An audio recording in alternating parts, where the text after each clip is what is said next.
the other significant part of the work of the Climate Change Committee, which will... Okay, so I'll explain first. The Climate Change Committee is being set up to oversee this whole thing. They're an analytical body, and what they'll do is analyse the science, say, well, this is the target you need, emissions should be reduced by this much, this is perhaps this sector should take more because, you know, they've got a lot of technological innovations which are going to easily reduce emissions dramatically. So it's mainly an analytical body. At least that's how the government sees it. It would appear that some of the other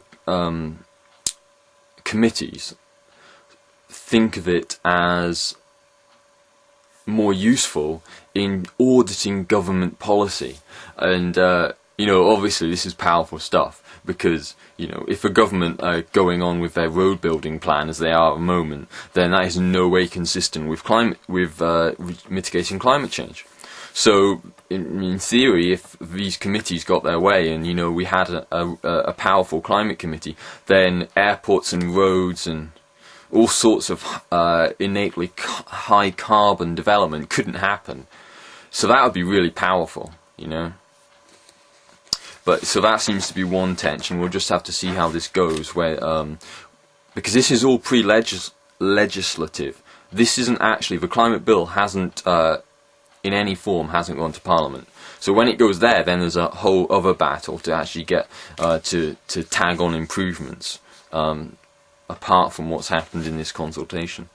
Then there's the issue of emissions credits. Are we just going to say the government decide that it's going to include aviation and it's going to set a target for 90% reduction by 2050? Well, if that's the case, then we're going to have to completely change our economy, or we're going to have to buy several million tons or hundreds of millions of tons of carbon credits from India and China by saying, we don't build that coal-fired power plant, build a wind turbine instead, and they'll find out that it's actually profitable to do so, most likely, and then all these credits will mysteriously appear, and we'll be funding a low carbon low carbon economy in China. And perhaps that's a bit cynical, because, you know, if you can prove additionality, and you know, that's obviously the key thing, then, you know, perhaps that's a good idea. But the government decided on that issue that it buys into supplementarity, which is a clause in the Kyoto Protocol, which says that all clean development mechanism credits must be supplementary to the main thrust of what's happening, of what you're doing. Not just you can't just go and buy like 90% of your credits abroad.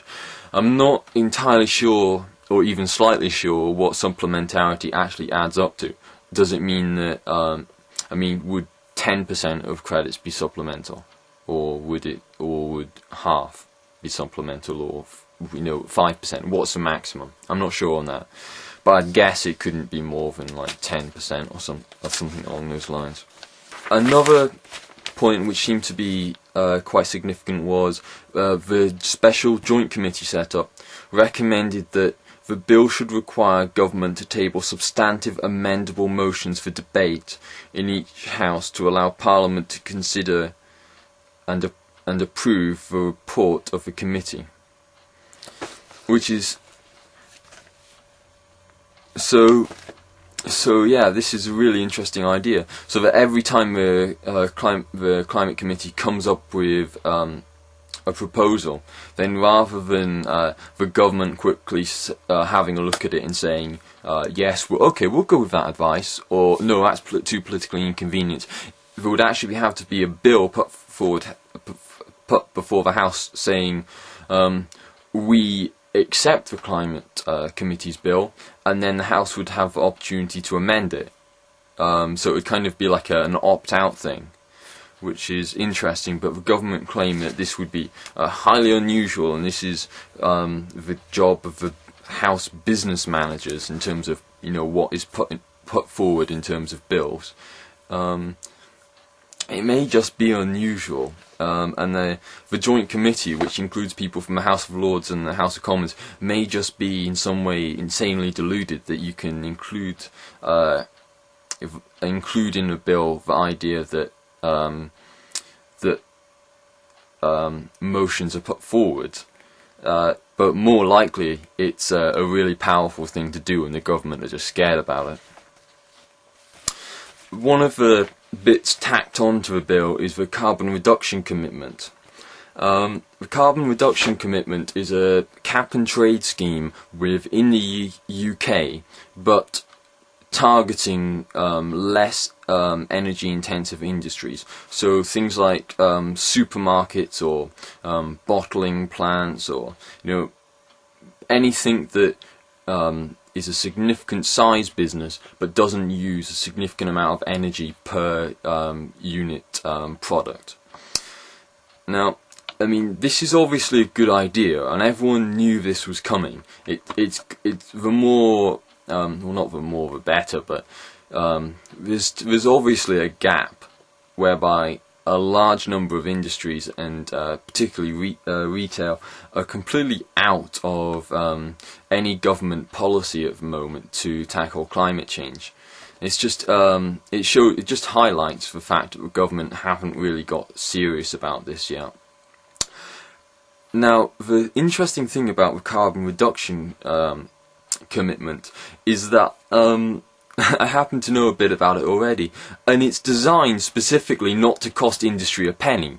It's designed so that the energy efficiency gains made pay for the administration costs. Now, I mean, you might think that's a good idea. I mean, if it wasn't urgent, then, it's not doing any harm, isn't it? It's amazing it hasn't already been done. I mean, so I'm sure they'll manage to improve their admin costs, and people will start up doing energy efficiency, and they'll probably make money off it. But it's designed so that it doesn't cost them a thing.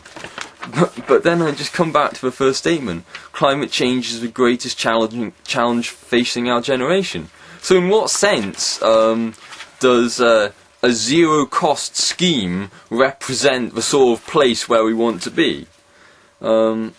I mean, because carbon isn't zero cost. So if the pollution that these companies are causing has a non-zero cost, then why should they only spend up to nothing on it?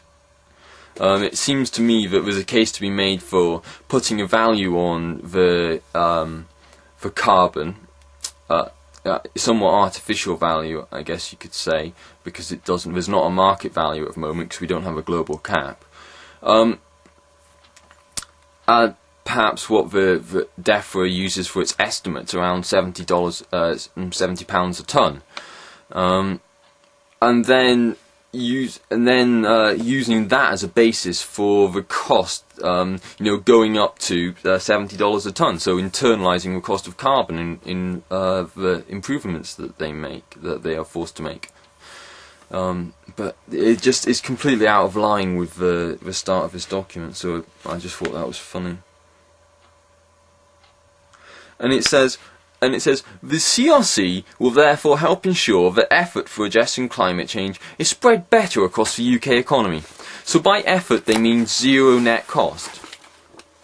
That's just basically what the government here are trying to do, is get rid of people who, or get rid of incompetent companies, or make sure that companies know what their energy cost is and act in their best interest, because some people are just lazy. In terms of best practice, a lot of companies will already be at that stage. Okay, so that's my first impressions on the climate bill.